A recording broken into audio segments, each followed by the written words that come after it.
बुढानीलकण्ठ एरियाको आनाकै 26 लाख पर्ने जग्गा हो भनेर भन्नुभएको छ एकजना क्लाइन्टले। र यो चाहिँ नेपालको प्रोपर्टी भ्यालुएसन सिस्टमको गम्भीर समस्याको पनि म आज तपाईँहरूलाई भन्दैछु। हामी प्रोपर्टी भ्यालुएसनको लागि साइटमा गयौँ।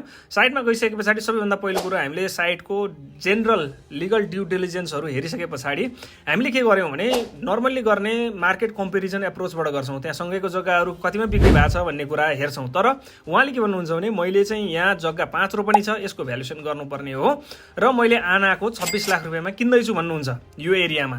तर हामीले गर्ने चाहिँ के हुन्छ भने यो हेर्दाखेरि फेरि पाखो जस्तो छ, रिजोर्ट एरिया हो, तर त्यत्रो जान्छ त भन्दा सामान्य आँखाले जाँदैन। यही नै हो मेजर समस्या। किनभने हामीले आइभीएस फलो गर्दैनौँ, इन्टरनेसनल स्ट्यान्डर्ड फलो गर्दैनौँ, मार्केट अप्रोच मात्रै गर्छौँ र इन्कम अप्रोचबाट हामीले भ्यालुएसन गर्दैनौँ।